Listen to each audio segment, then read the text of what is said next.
And like our players are down. They are starting. They're kicking it off. We have got Amulet Titan versus Teamer Breach. Will versus Dylan. This is pretty explosive start over on the Teamer side. We're seeing a turn 1 Emery come down. Yeah, I mean, this is, kind of a lot of what the deck is looking for. Obviously, you can get some turn 1 wins. They're very, very rare, but it can happen. So, I mean, this is a great sort of middle ground. As we see, Will sort of reveals to everyone, thank you, Will, for the future match there, that it's an amulet on top of the deck. We're going to see this Urza Saga go up to 2. And there's not many decks that you lead with Urza Saga. And you really want to have that as a second land, maybe third land, try and generate a bit of value from it. But Amulet's one of these decks that really takes advantage from getting it down early because it kind of acts as the 5th to 8th Amulet on the turn that you want to be able to pop off. Definitely, yeah. And in this situation, right, it's kind of telling Dylan, like, hey, most likely you need to win on your next turn or have some real interaction because I have, the threat of 4 mana from a single bounce land. And, we know that, interesting, Will's holding onto the amulet, wants to play around maybe something like Portable Hole, pretty heads up there from Will Kruger. We can see there's bounce lands in hand. There's like an Arboreal Grazer. Things are going to go wild as it looks like Dylan popped that bobble on the upkeep of Will for the start of the turn when we saw the draw, then popped it again on the end step. So that's why we saw so many cards enter the Ham's hand. Now, how can we utilize this card advantage, so to speak, into the W? We're going to start with an Urza Saga of our own. It's going to get the counter added to it. Is it a law counter? What is the type of counter that gets added to it? I think they're called Saga counters. Maybe I'm mistaken.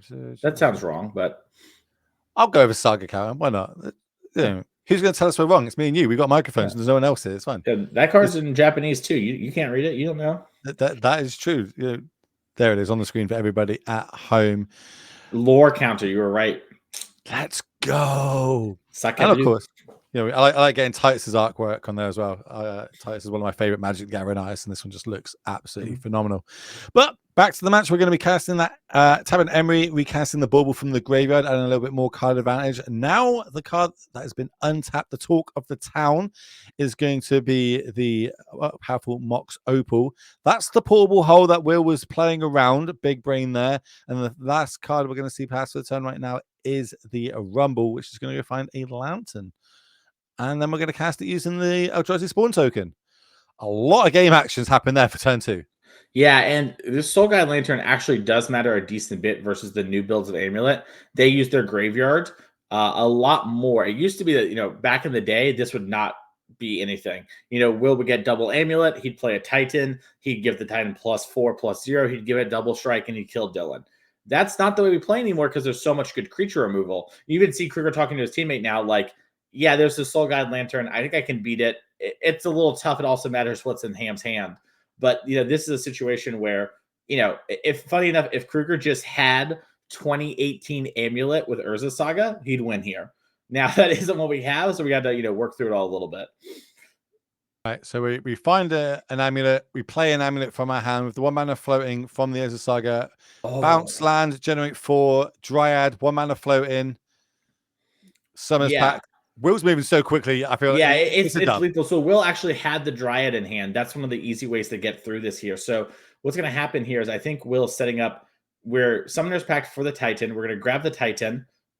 I believe what's going to happen here is we're going to Vesuva copy the Mirror Pool, get a bounce land, generate mana, make a Titan. Then we're going to give both Titans haste. We're going to get Valakut as one of the lands, and we're going to deal 12 damage to the Titans and then a bunch of Valakut triggers. And with Ham at 18, that is probably going to be lethal. We need to see exactly what Kruger goes for. I put a lot of time back in the day. Sometimes you'd have it win theoretically, but your hand has the land that you need, and you need to make your first land drop. It looks like so far that isn't the case here for Kruger, as Vesuva is going to come in, Mirror Pool, and Lotus Field. This is why I thank the Magic Online team so much for the F6 button. I am fully F6 in this. If it happens, like, yep, cool. I'm gonna get a drink. I'll be back in a minute. Tell me when you've won, or if I'm getting another turn. As we are going to see, and we'll go through the motions of what you said, because of course you got to play it out. You got to demonstrate to your opponent that you know what's going on. You can't just go, "I've got all these. I'm going to win the game." Like, sure, show me. Demonstrate the loop. Demonstrate how you were going to kill me. And it is a little bit of a math puzzle through this the Soul Guide Lantern, as you spoke about, but Will more than capable of being able to do it. One of seasoned vet when it comes to these complicated Titan decks. And here he goes again, copying the Titan. And then that's going to give a bunch of triggers as well. Yeah, it's interesting. So we actually had Will in our round 3 feature yesterday as well. I didn't realize that it was back-to-back round 3s until just now. And you're right, Will used to play Amulet back in 2017, but he was talking about it with us, and it's like he went kind of on an adventure in Magic and started playing a lot more of the like quote-unquote traditional decks, a lot of mid-range interactive piles and a lot of hammer. And he was saying how he picked this deck back up on Monday. So there's a lot of the deck that he was like, it's like riding a bike. And there's a lot of things where I had to learn, like, okay, what's every iteration of the loop if I start from this point or whatever. And Will is someone who's very smart, very analytical, and is going to figure those sort of things out. So, Will here is sort of, getting back into the swing of things when it comes to this deck, as it looks like he is going straight here for the Hanwar battlements. I assume, okay, it looks like we're going to lead on the bounce land as the backup land. I assumed we were going to get Valakut. But I guess it just doesn't super matter. Is this pretty much a straight lock right now, or is there actually some sort of complication here, like an interesting kind of sequence that we're going to see pan out, or should we go let's see what's happening in Legacy? I think we should make sure we watch to the end of this just to make sure. There might be something once again that's like in hand that I'm not seeing. In my mind, I thought it was locked up because Will would get Valakut plus the haste land. The Valakut would be in play. And then there would be 6 lands, and we would deal 6 damage plus the 12 from the hasting. But Will has done a line where he's grabbing Boseiju, which makes me think I've done the math wrong, which is definitely possible. And yeah, the way Will's playing, he's not going for the win here. So that means we've got to remember we've got a pack trigger and an upkeep, which we're going to have to pay for. So we have to be able to at least produce 4 mana, 2 of it being green. Yeah. And Will has a Green Sun Zenith in hand. Is there any? I guess there's always danger Will just loses on the next turn, right? Like, as in, like, untapped, Dylan's just able to combo off. So yeah, pretty interesting how it's going forward here. It looks like this might be the Valakut that you were speaking of. Yeah. Come. No, you're good. I'm trying to think about how we like ended up in this position. Like. Oh, we just played Magic cards in a sequence, and that's how we got here. But, great. That's my non-expert opinion. Yeah, maybe there was something where we needed the bounce land to pick up one of the lands, and I messed up the math here, and so we wouldn't have had Valakut trigger. Maybe Valakut was only going to trigger once. I thought Valakut would be triggering twice from the second searching, but we'll have to see here. We're going to crack the bauble end of turn, have a look at what Will's top card is. So we'll be drawing 2 fresh ones in our turn here for Dylan. Will's obviously got that Boseiju in hand that we know about. Does he want to fire it off now and potentially disrupt that top, the draw sequence? Is there any key cards? Do we want to get the Saga off? Do we want to wait? Do we want to save it for potentially a Breach or a Grinding Station? There's 2 cards off the top. Looks like one was a Saga, one was an Opal. Now how are we going to move forward? Because I'm going to go out on a limb here and say we definitely don't get another turn if we pass it back to Will. We're going to go a card deeper. Someone was like this. And we're just going to scoop it up. We are going to see Will take that one down. So we get to hop across to Legacy and have a little look what's going on there, where we've got Nadu Breakfast versus Reanimate. Looks like I can see a Archon of Cruelty on the battlefield. So maybe this game's not going to be around for a little bit longer. I'll eat my words. That's the Swords of Plowshare on the stack. Yeah. There's swords going on here. And Rodney Riddell, someone who has really, done well at a lot of our events and has crushed Legacy fairly consistently here on the NRG series, has just sort of put up good result after good result every time we have a Legacy. There was a while there where I think Rodney won like 2 of our events in a row and finaled the other one when it came to Legacy. So there's not many people in the room, I'd rather dodge more than Rodney Bedell when it comes to Legacy. That's a good run. I love it when you get specialists in certain archetypes, especially over certain decks. But like, I'm a legacy expert, I'm a modern expert, etc. Opposed to I can play any deck, I know what the meta is like, and I can adapt to it. So we're going to see that, and they decided to come here with the Nadu Breakfast deck. For people that kind of don't know what this isn't just bacon and eggs, right? Like why is it called breakfast, and what's the actual win con of the deck? Yeah, I mean, so basically Nadu has transitioned to only really being legal in legacy and vintage when it comes to 60 card formats. And Hmm. it's doing a great job there of sort of comboing off like we saw in modern. And there's an old deck called Cephalid Breakfast, which did a very similar thing to Nadu, where you would actually use I'm forgetting its name now, despite it causing me so much trouble for so long, the 0 mana artifact, the equipper. Um, You're talking oh god. about Shuko? Shuko, thank you. Yeah, they were actually playing Shuko before Nadu. So what some players have done is they've picked up this deck, and what happens is they actually would win in a very similar way to Nadu, except they would mill themselves out and play Thassa's Oracle. That was kind of what was going on. So we're seeing basically that deck that already wanted to have Shuko before has just added Nadu and added more of a fair plan. And there's Nadu that's just value, and there's Nadu that's actually just like full on combo, and that's what we're seeing here from Rodney Bedell's list.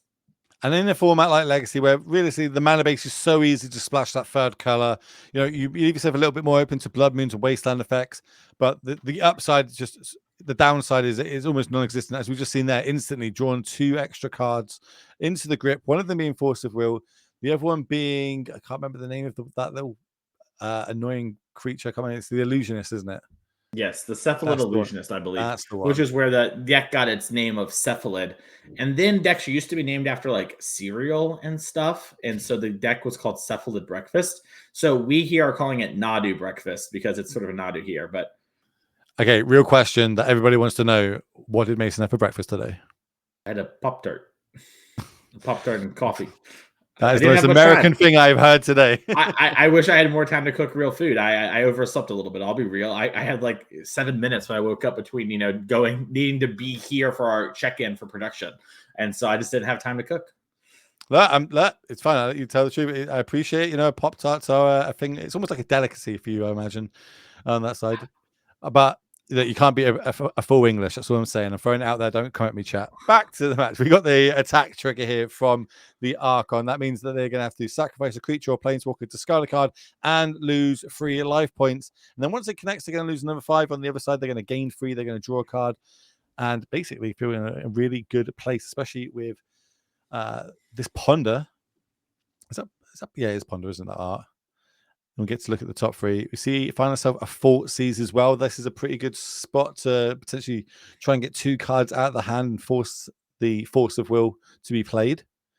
And is that a load of Entombs in hand? I think that's 3 Entombs I see in the grip.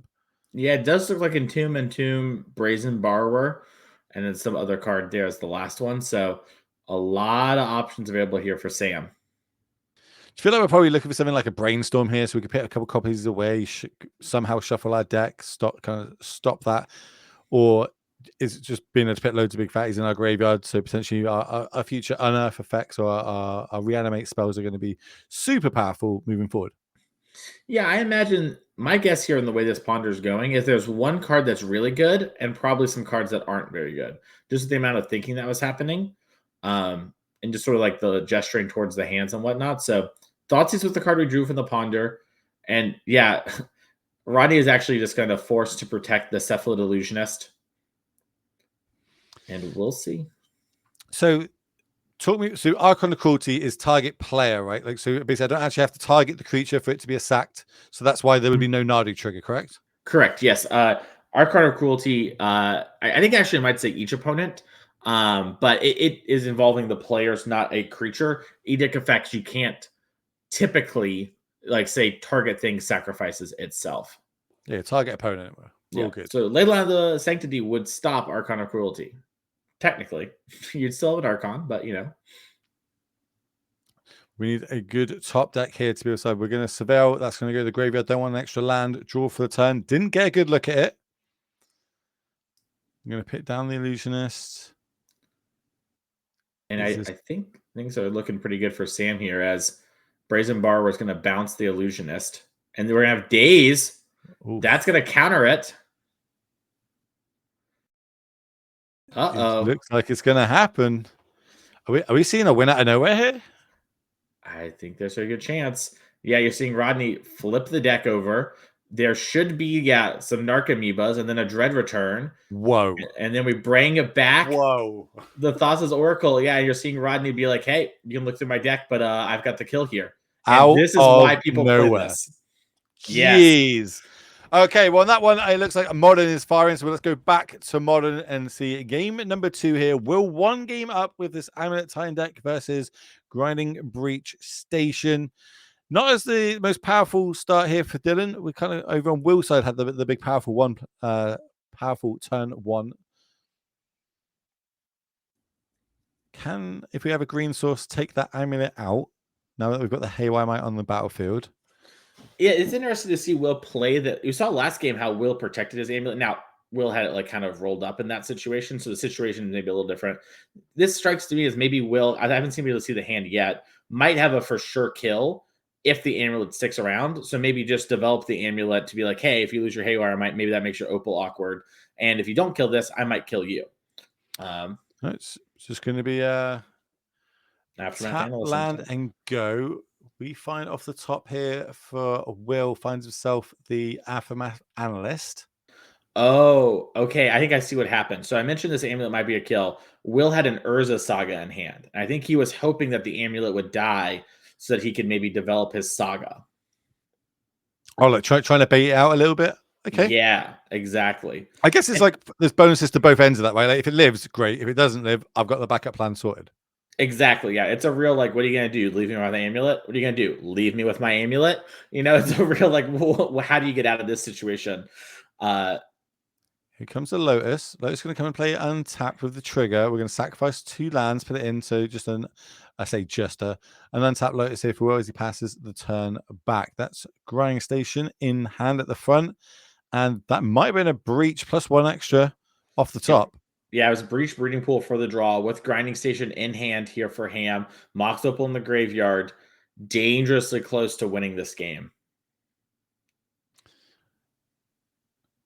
So I was kind of thinking about it. Like this is a turn like when you know that you've kind of got it, locked up potentially the next 2 turns. You want to try and make sure you do everything you can to not mess it up. Make sure you can play around everything that you can play around. The things you can't play around, don't be concerned about them. But Will does have 3 mana up, does have access to his sideboard now, because this is a sideboarded matchup, and has things like Besage You in the main, has Collector Oofs, Force of Vigors, quite a few good like silver bullets to this deck.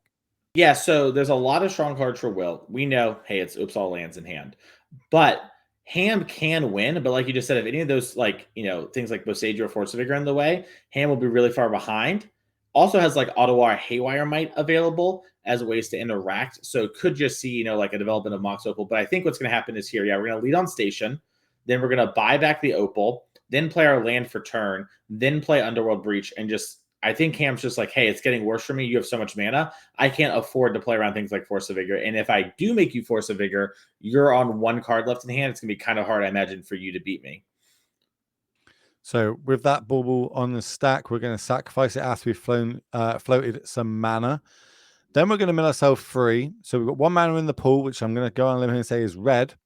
That's our land drop for the turn, as you said. And then the follow-up card is going to be Breach, the namesake card of the deck. And then talk me through the combo, Mason. Yeah, so what's going to happen here is Breach will mill us 3 cards, and then we will, use those 3 cards to escape. We're going to use Opal over and over and over again. And then typically the way we win here is Thassa's Oracle. There is some Grape Shot stuff that's happening. You have to mill your whole deck. So Will gets to know every card that isn't in Dylan's hand. And so that's what you're seeing right now is Will saying, hey, let me look at your deck and then I'll concede because it will all be in the graveyard. Otherwise, Ham has to go like mill 3, escape 3, play float mana. The players don't want to deal with that. So instead of, spending that time, Will's just saying, okay, how did you sideboard for me? We see the Jace, Wielder of Mysteries. We see the Thassa's Oracle. That's something that you do in order to play around stuff like Surgical Extraction, post-board games here. So Will's just taking a second to be like, okay, is there anything I need to be worried about here in game number 2? And how many stations do you have? Which can be sort of a big thing, right? If you see 2 stations in the graveyard, Will might want to fight over an Emery in a situation where maybe Will normally wouldn't, as a random example. Right, well, we're going to have a quick move across to Legacy as they're going to finish shuffling up. And I want to talk about that. So we've just seen 2 matchups, both been finished by their opponents basically going, you can look through my deck. What sort of things as a player am I looking for? Like that one for Will is post-sideboard, so he's able to look at the sideboard. But like on the other side, am I looking for what Spicer is? Am I allowed to take notes of it? Do you take mental notes of it? Or do you kind of just, like, what do you do when you're looking through someone's deck? What's the advantage you're going to try and gain? Yeah, so the biggest thing is I'm fairly familiar with most stock decks of most stock builds of like all the commonly played decks. So I'm really personally often looking for what did you like sideboard out? How are you trying to play the game? I couldn't already tell, especially if maybe there was a fast win. I'm trying to see what are you doing differently, right? Lots of times in Magic, there's like 57-ish cards locked in the main deck of these constructed decks at the highest level, and then the sideboards can be fairly flexible. So I'm looking to see sort of what's going on there to get an idea of what I'm playing on. So you notice Will kind of flick to the front, Pithy Needle flicked, how many unholy heats do you have? And that's another big thing, right? What cards do you have that actually interact with me? So, in the case of Will, things that can interact with my lands, things that can stop my Titans. I want to know about those so that, once again, let's say you rumble and you mill over 2 unholy heats. Well, that might be all your unholy heats, right? Obviously, there are some cards in hand Kruger doesn't know, so maybe there's one there, but you can know with pretty high confidence that that's the case. And that information can be huge here as we do see Fetch Surveil even hitting the legacy format. Yeah, it's so key, right? Like this mechanic, these lands making an impact in anything that's realistically got fetch lands in. Very beautiful deck, I must add here. It looks like it is fully foiled with the old school OG type arts. That's the Judge promo ones I think we see in the graveyard right now. Yeah, I think all we're missing are underground seeds when it comes to fully foil. We got to get some of those. Maybe Wizards will print them for us one day. One day. Put a good word in, and it's just going to be an island and pass the turn. Is this typically what we see for Legacy or from these kind of decks? Are they jockeying for position right now, or is it more turn ones are always now Surveil lands? I would say, for this reanimator deck, it looks like we're taking a much slower position, like shoot the sheriffs in the hand for Sam, right? We're trying to be a bit more controlling and set something up. So I think Sam maybe kept a hand that's like fairly good at interacting, trying to stop the Nadu deck from doing its thing, and then has this sort of like, hey, if I hit an Archon or something, I'll put it into play. So sort of, kind of trying to ride the middle here. I would say most Legacy decks, I think things change a lot, and there's a lot of different Legacy decks. It's typically much more like, you want to try and get your thing done. But when you can have really strong starts or really versatile starts like this, it can be really rewarding. Shooker on the other side, we all know what that card does at this point, and it looks like we're just going to pass the turn back. Maybe in turn, we're going to have a little bit of swamp cycling here. Troll of Kazakh Dune going to the graveyard, and we go find ourselves a land that's got basic type swamp on it. That's going to be an underground sea, notably not foil, as Mason pointed out. It's just such a foiled out deck. I guess they're just saving up to get it, maybe with today's winnings. Yeah. Well, just make it yourself. Just put some glitter and glue on it. Definitely won't depreciate the value of it. What a great idea. I've never thought about that. Why would I open packs if I could get glitter and glue? Look, I'm a Marine. I like crayons, all right? Leave me alone. Here comes the Underground Sea. It's going to hit the battlefield. Now, what are we going to do with this mana? I see a couple extra lands in hand. Don't have a look at the rest of the hand. It's too shiny for me to be able to see. But it looks like we're going to pass the turn across. I think there's like, another Surveyor land, a Brainstorm, 2 fetch lands, and a Shoot the Sheriff. Okay. I do see a Fey Macabre in hands well here for Rodney. Fey Macabre and Nadu, maybe even no way, that's not an engineered explosives. I'm seeing it must be a Shuko. A little bit more swamp cycling. Some more trolls in there. Do you want the lore of Lord of the Rings and the trolls yet, or we just we don't want to go down that hole? There's too much going on. Too much. One thing I do like about Legacy is and the people that play it, the enthusiasts, they really do go all out on their decks. Like they get like the best art they can, or in this instance, the best foil versions they can in this deck. They really take a lot of pride in it because it's not one of those formats you can really, own every card and you can't swap between deck to deck each week in, week out. It's very much I'm a X player deck in Legacy, and they take it full forward. Yeah. As you see, Burgoyf was picked up here for Sam. Still, holding up mana here, but I'm passing the turn back. It looks like a Brainstorm could be the card end of turn. That's what we're going to fire off. But do we have to be, obviously, there is Orcish Bowmasters in this format, and a format with Orcish Bowmasters and Brainstorms, you can really get blown out at times. But in this one, we don't see the breakfast deck with it. Only 3 copies over here on Sam's side. Yep, and Sam saw all of the game in deck 1. All of the deck in game 1. So we'll know that, Rodney doesn't even have the black lands for potentially like a sideboard Orcish Bowmaster. Here comes the Surveil land end of turn again. Do you know all the full arts of these lands? If you put them next to each other, they reveal a code to solve one of the mysteries from the set. Yeah, I did know that, and that's a really cool little thing that they added. I loved it. I think it's really cool. and I put them all together. I was like, oh my god, this is amazing. And they did all that set was also the one that had like the ghost writing on it as well, right? Like you could only see it through certain lights there. Really cool design there from Wizards. Yeah, there's a really good execution of, like the mystery trope. I really like that part of the execution. The fedora on all my cards, I was a little less excited about. But Sure. But I like that. That was good. Seville, do we like this card? Do we want to put it in the graveyard? Do we want to leave it on top? Leaving it on top? Yeah, we're gonna leave it on top. Yeah. We like that one. Untap. 4 mana available. Sam's lucky, by the way. We haven't put a creature in play yet because we're gonna make those lands go back when it does. Out. Get Dolphy Voidwalker. No, I'm just kidding. Swords of Plowshare is getting that. And yeah, Dolphy, a card we saw a lot during Scam in Modern. Very strong in Legacy, and honestly still pretty good in Modern, just doesn't have a great home. It's a really powerful card that can look a little innocuous on first read. Here you go. How about backup one? Yeah. And it how about another swords? Nice art on the swords as well. I like that art. Yeah, that's a very sick secret lair. And we're seeing here from Rodney. Rodney's sort of just been like, I've had these couple answer spells. I don't really want to go for anything. I feel like you're in a very similar position to me. I, try one, just make my land drops, and then eventually I'll play, this Nadu and draw some cards and set up for an illusionist. But now Rodney has unlocked Nadu plus Veil of Summer, and I could imagine, hey, my opponent's put a couple things. Let's start the fighting. All right, well, looks like we're going to try and initiate something here. Let's try and get some of the cards in players' hands out of them, as we're going to see No Man's come down here. This is... It's weird if you look at this card on face value that you think this is actually a staple in like a really powerful Legacy deck. You're like, what? Yeah. Nomad's Encore is very good at doing what this deck needs to do. This 0 mana redirect the damage to the Encore just means you have a bunch of targeting, which means, Nomad goes crazy, Cephalid Illusionist goes crazy. Just, a very strong card in the context of what's going on, which makes Magic one of the coolest games ever. I would argue the coolest game ever, but here we are. That's just me. I think we're trying to get Sam low on resources. That's the kind of what I'm getting from this. If we can get Sam to commit a few resources in a turn, then potentially we can untap, use that Veil. Then we get the shenanigans happening. Get the fireworks popping off. As if you look down the teams now, it looks like all the teams are leveling it up all the way down to reanimate. So it is on Sam to try and pull it back for the team here, as we're going to see a third Dolphy Voidwalker come down. I believe there's only 3 of them in the deck. Yeah, it's the third Dolphy that gets you every time. And you're seeing a ton of patience here from Rodney. We could have, fetched, we could have brainstormed, then fetched, try and set that up. But instead, Rodney is just hanging out and has another Swords to Plowshares. Jeez. Boom. Ooh, Rodney forgot to equip to get the 1 point of damage across. Rodney, I'm going to have to give you a hard time for that one. No points left on the table, friend. Look back. If it comes down to that one last point, I'll be like, all right, fair one. You got to grow and learn from that one, friend, and that's okay. It's an opportunity. Thoughtseize off the top. Might want to start off with that. Potentially going to eat the Veil on the other side, though. So here it is.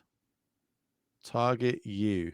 Yeah, and you see Rodney asking, just double checking, because in this deck, sometimes you do Thoughtseize yourself to get something like an Archon in the graveyard. So Rodney just making sure that's the case. But yeah, Veil of Summer coming down in response. I have seen a few people like, put Thoughtseize down to cast it. The opponent just reveals their hand. They're like, no, I'm targeting myself. Like, oh, okay. Yeah, sorry. A very Vendilion Click moment for those who are around for that card. Need to see who we're targeting. That's the next card on the list to see in 2025. I haven't seen that card since 2014, so that'd be huge. Here's a Drown in the Locks. We're going to try and cast that to counter the Veil of Summer. Yeah. And I think what was happening there is we were saying, like, hey, these cards are all in the graveyard, correct? We're just double checking that there is a bunch of cards in yard. I don't think Rodney has a way to decrease the graveyard by, down to 0, but I guess endurance would be the way to do it if there was one. So have a little look at the sideboard. There are no endurances. There's 2 Fey Macabre, which in this instance I don't think would actually work either if we would target ourselves with both of them, nor would I think that's the Macabre would go to the yard is the problem. Yeah. Reduce it by 1 each time. Not going to happen. We're going to brainstorm though, or as I would like to call it, Orchestrator Master Check. And it's going to resolve. 3 more cards going to go to the grip, 2 more on top. What do we want to hide from this Thoughtseize? It looks like Nadu was pretty quickly picked. That makes a lot of sense to me. That card's really strong. And then Narcomoeba was the other one, it looked like. And I guess that's because you need to you want the Narcomoebas in the deck. So even though Cephalid Illusionist is in hand, and that's a card that can, win the game, you can't without that. And maybe there's some fear from Rodney that like Reanimate's going to bring back something that could be an issue, or maybe like another Dothy Voidwalker type card. Remember, Rodney doesn't have open deck list for this event. We know there's only so many Dothys in the deck. Rodney could be like, well, maybe there's a fourth. I got to be careful. All right, well, we're going to get rid of the comma piece here. Write down what we've got in the hand, and it'd be cool. You can take your turn. Are we fetching? Do we want to put those cards back in our deck? We know the second one down is probably the Thona card. Nadu was the top card. That's the one we hid. Now, the shields are, I say down. They're not down. As down as they get in Legacy, Yeah, we've had a few resources used in this instance. Do we go for it? And it looks like we're tapping lands. The teaser of us right now. Speaking of going for it, Dylan Ham defeats Will Kruger in our modern feature match. So we're going to stick with this one until it's done. But it looks like because of the time going on there, it's probably a very fast grinding breach start there. So, Amulet Titan, powerful deck, but something that, still can get got, as we are going to see. Shoot the sheriff before the Nadu comes down, so no triggers are going to happen. That's one less creature for the Shuko to be equipped to, 2 less triggers that can go on the stack. Then I think Sam's going to just say, resolves, cross my fingers, hope for the best. Yeah, and Rodney knows the top card of the deck is a Narcomoeba, which is interesting, right? Because the Narcomoeba is a castable card, given our 2 fetch lands. I assume we have enough lands in our deck to go get more. I doubt we're playing 3 only. So, you're going to play the Narcomoeba potentially, but you could also reset and try and find, maybe some cheaper cards to go off with Shuko and Nadu. So really the question is like, do you want the guaranteed thing, or do you want to, risk it all a little? We also have a Ponder that we could use to set up the top of our deck. Yeah, and it looks like Rodney is going to fetch and get a land out of the deck and reset the top here. Yeah, I like this. We're going to go get ourselves a Savannah. So that's going to give us green and white. But that doesn't cast the Ponder. So we're just doing this basically to shuffle in the Narcomoeba. So that's both triggers happened. I actually really like this idea from Rodney. So I think Rodney is saying, okay, I want to get the white for the core. I know I want that thing. And then if I hit land, I can just fetch an island, or I'll hit an island, and then I'll cast Ponder and try and find an actual thing to cast with Nadu. It's these small little interactions that I think, like, as a modern player, we just crack our fetches like almost willy-nilly. Like, we're like, oh, I've got a fetch, crack it, go get my land. In Legacy, it's really vital knowing when to and when not to, what to leave up, and how to use that to your advantage when you've got cards like Brainstorm, etc. All right, we have to take the shuffle. It was force Thassa's Oracle. It was a creature, but not one we could cast. All right, so blind flip. Yeah, you're seeing this here from Rodney. Shuffling up and hoping to hit a 1 mana creature. Hiding it from us here in the booth. All right, Rodney didn't flip it over very quickly. Makes me think it's a card that maybe needs a little finesse to play. And yeah, it's not it. And we'll have to see what Sam can do. Now, we saw this before. Rodney got, a couple of triggers of Nadu off, nothing crazy. And then Sam put an Archon in and still lost the game. So a lot of pressure on Sam here to, both answer this Nadu, but also, start working towards a winning position. I see double Troll of Kazakh Dune in the hand. I see the Brazen Burrow, and it looks like at the sideboard we've got the Burrogoyf. A lot of Goyfs, in fact, in this stream so far. Yeah, it's a ton of Burrogoyfs. And it makes a little bit of sense too, right? Like, it is a powerful threat that enables your thing, like your synergies or whatever, and just sort of plays pretty well into these fair post board games. So it makes sense that this card's, kind of become a staple of modern. I'm sorry, we have Legacy. And honestly, it probably would be a big part of modern too if it was legal. Agree. 3 mana for the Death Touch Lifelinker, has power equal to the number of card types among cards in all graveyards, and its toughness +1. Whenever it deals combat damage to a player, you may mill that many cards. If you do, you may put a creature card from among them into your hand. So Really cool card. That's the combo off the top. Got the backup. It looks like we got the handshake and the team. Rodney's going to be able to take down. So it's all going to come down to standard, where we're going to have to go on. No, so I was going to say, yeah, it's going to come all down to standard, and we're actually going to go jump in. Piper Pal on your left, someone you've seen dominate our events in the past, versus Miguel Chavez on the right. And looks like we're in a really interesting board state here, Will. So we've got what? Gruul aggro, which we saw on the early rounds. We know how explosive that can be. We know how much damage that can put on the stack. But it's going up against, are we calling this the Fairies deck? Like, I've heard some names of that, or is this just straight like a Dimir controller? No, this is just Dimir self-bounce. This deck is no Esper with Nurturing Pixies. This is sort of riding the line between, hey, I have Pixies type stuff in my deck, but I also just have, a very normal-ish, like, Dimir type draws with Kaito and stuff like that, which I should say leans more into that sort of thing, right? Like having the mid-rangey type draws we've seen from the past. All right, what have we got going on right now? We've got Nowhere to Run cast, and then Resolves looks like it is now targeting the Dryad at the top of the screen. But on the battlefield, we've got 2 Paw Patch recruiters, so we get to like target different things and put +1+ counters. Whenever a creature you control becomes a target of a spell or ability an opponent controls, put a +1+ count on target creature you control other than that creature. So we're able to potentially float a few more counters around as we pass the turn back. It looks like a lot of resources have been had. This is only with the second card in hand, so maybe it's not going too well for Gruul here. Yeah, we have a good battlefield presence. A couple Flood Pit Drowners in this town ain't big enough. This town, a great way to answer something like, a creature token. Let's see if we've got any creature lands in here. We do. We've got a Restless Ridgeline, which can turn itself into a 3/4 and buff another creature by giving it +2/+0 and untapping it. So potentially that's a way to sneak in a little bit extra damage if needs be. What was the old Gruul land? I can't remember what it was called. Raging Ravine. How could I forget Raging Ravine? How could you forget Raging What Ravine? a card! I even cast. I played with that a lot as well. Yeah, Restless Ridgeline, very nice too for triggering Valiant in these decks, and huge in like sort of situations where you flood out in the mirror and combat gets tricky. Great way to attack, get your big creature in, and then have it back on defense. Just a really nice creature land. I really like this one. And you're seeing Piper see the animation, has the Flood Pit Drowner, so we could tap the Restless Ridgeline. But if we do, and we give it a stun counter, then the Paw Patch Recruit will trigger because we've targeted a creature, and that would give a +1 counter to another creature. Really tough spot here for Piper. It's like 6 of one, half dozen of another, which is like the less of 2 evils in this instance, or do we even need to? Can we take this hit? We're at 15 life, so a relatively healthy life total right now, but do we want to get the 2/1 down? Do we want to be able to block and duties and kind of freeze one of these creatures for a turn? Yeah, there's a lot of different ways to go about this here. And I think part of what's happening here is I think Piper maybe has the read that there's a a Monstrous Rage in hand.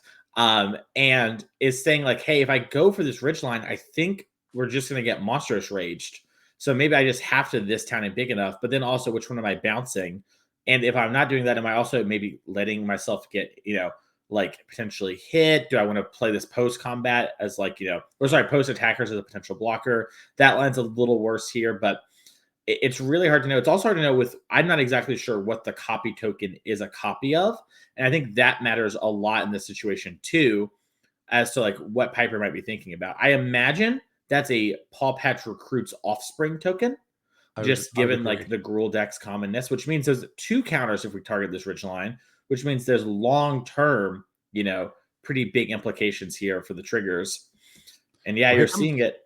Yeah, here comes the Drowner coming down now. So that is going to target the creature land here, trying to tap it down the Restless Ridgeline, which now is going to start triggering the Patchwork Recruiter. So we can start putting some counters on to potentially either our copy or itself. We can also tap this for mana in response if needs be.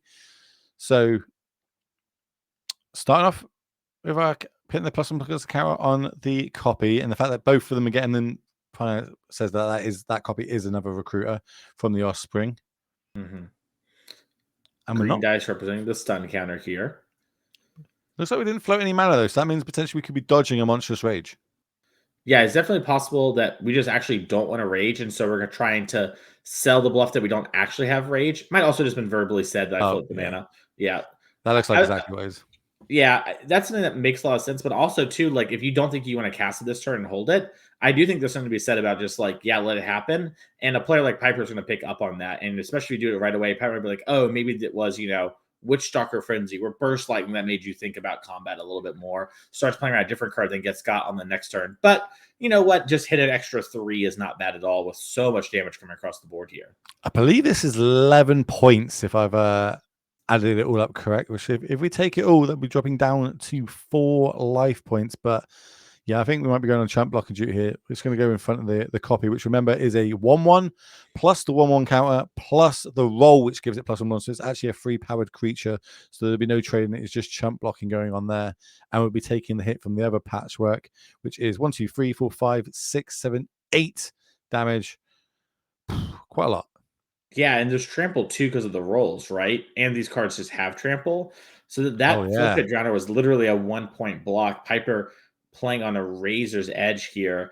And I think maybe part of what was being considered last turn too was like, okay, like all the implications of like, okay, if Monstrous Rage get cast here, et cetera, et cetera. But also, do I want a Flood Pit Drowner to spin away a creature? Because you can Flood Pit, use its activate ability to shuffle both creatures into the deck. That would be a way to get this Paw Patch Recruit off the board, and maybe was sort of possibly the hope, I should say it's part of a bigger consideration than not hitting the ridge line. Since hitting the ridge line does seem sort of like you answered this, it solves the problem for 2 turns. Yes, there's a bunch of counters moving around, but there's always going to be that. So I think that might have been what's on Piper's mind, but I think they've got double Drowner in hand, so can kind of live through this turn. But the problem is with it targeting means that patchwork recruiters are going to go into overdrive if we have to cast both of these to survive. Yeah, but I think Piper might be able to win this game here if we don't activate the creature land in response. It's all lands in hand for Gruul, except for a Witchstalker Frenzy. And so now, yeah, Piper can put a sun counter on each of these and then shuffle them back into the deck. Or this town ain't big enough, the token creature, and then that will die. So yeah, we're going into overdrive, but we might also just lose our whole board this turn. Okay. I'm buying what you're selling. Yeah, I think Miguel needed to activate the Restless Ridgeline in response to these Paw Patch triggers just to sort of be like, hey, this thing's going to grow. And we might see that now in response to this town ain't big enough, targeting both Nowhere to Run and the creature token. So remembering our triggers, putting a bunch of, well, it looked like we're putting extra counters on there. I think they're talking amongst the teams because remember this is a team event, so you can talk amongst your teammates, especially once they finish their matchups, on how to go through this one. Especially when it's coming down, looks like to a knife's edge here on who's going to be able to take this one down and which team is going to be able to advance to a 3-0 record. Out of the 7 that we've got programmed for you today, before we come to the top 8, yeah, maybe we can get that one up on the screen. Yeah, I'm really curious. I think maybe what's happening and the reason we didn't activate the creature land, right? Because that seems like a pretty reasonable thing to do here is we maybe just want to hard cast the Witchstalker Frenzy on that Flood Pit Drowner so it can't shuffle our Paw Patch Recruit away. And instead of saving the Witchstalker Frenzy for later, it looks like there's maybe a question happening right now about this town is big enough and sort of what happens if one of the things is gone, et cetera, et cetera. We'll let the judge handle that.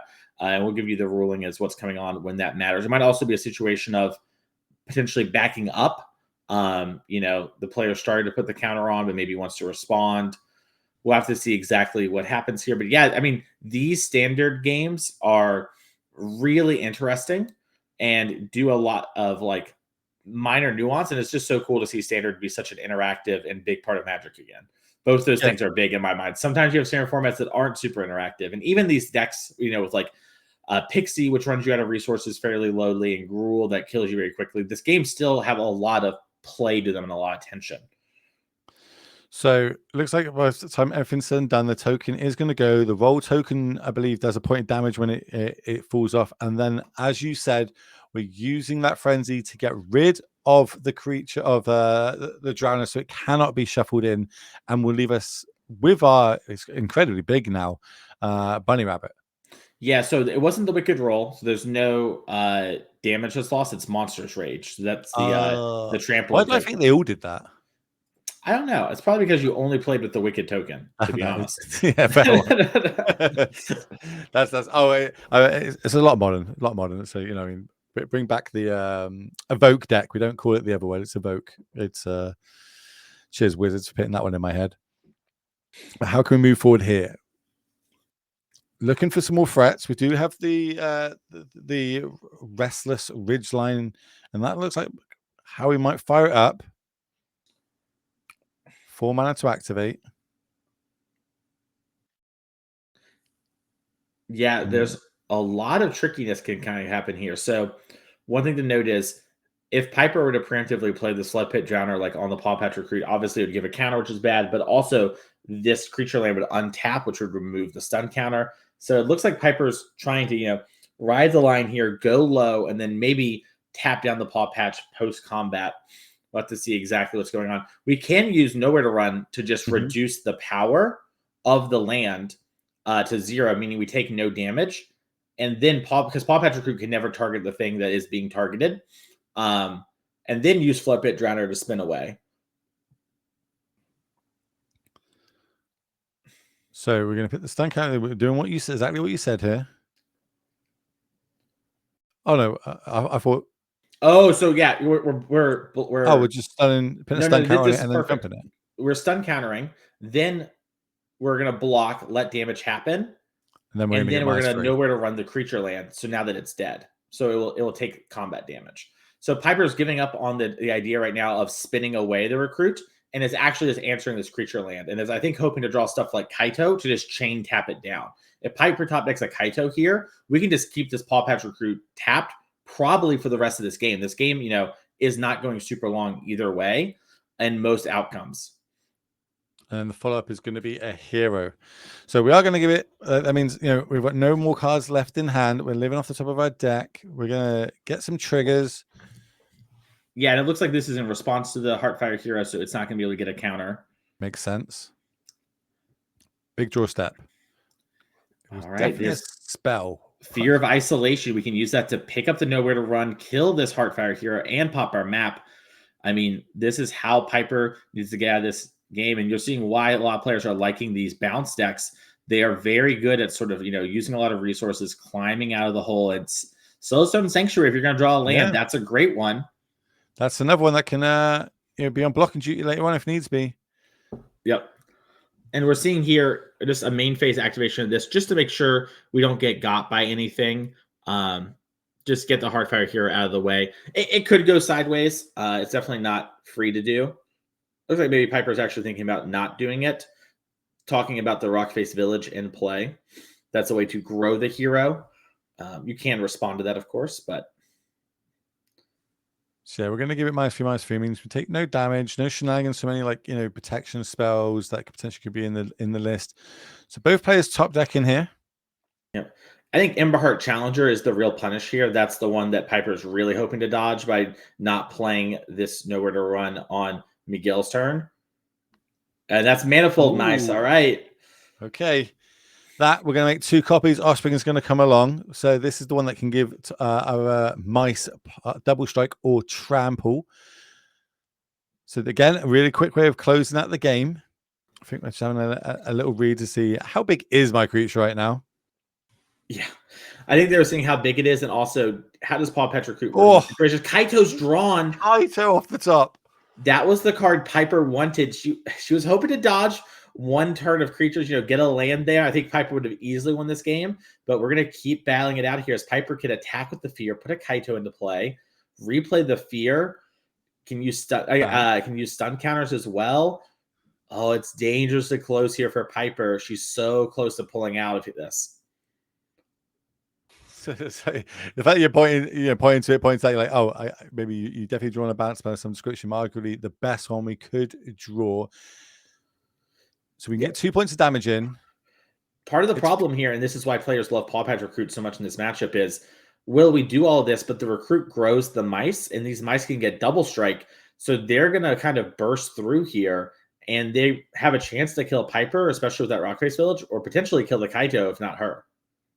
So, right, let's go through what's going on first. So we are going to attack. We are going to play the Kaito. We are then going to use Kaito to put a stun counter on that huge rabbit. Done. We've also then we're going to play the fear, bounce the nowhere to run back to our hand, pass the turner, hope we can chump block, and we are going to take a little bit of damage this turn, but arguably we might still be able to get to untap. Big draw step. There's the Ember Heart Challenger. That was the one that we were talking about last turn. The mice that let you look at the top of your deck. And that's another haste creature. And I think that presents lethal to Piper no matter how she blocks, if done correctly. Because I think what ends up happening here is we double strike 2 of the mice. We haste and +1/+0.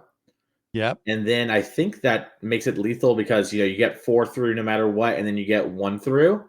I guess actually you just have 2, 2, 2, and 2 of them have double strike. That works. And wow, what a game! That was. Yeah, I was about to say you just give the challenger double strike and trample, right? Plus the extra counters, plus the triggers. It's probably going to be enough to get across the line. So, congrats to that team for taking that one down, because that was it was a bit of a nail biter. I love it when we get to see, Team Magic, one player wins, another player wins, and it comes down to that last one. All 3 players huddled around, trying to work out how they can pull that W out and get further on in this competition, because we've got 7 rounds of it today. So if you're a fan of Standard, if you're a fan of Legacy, you're a fan of Modern, you want to be here right now on this channel. I didn't get a look. Was that a break production, or was that going to have As a break? Time a break. off. We'll see y'all very soon.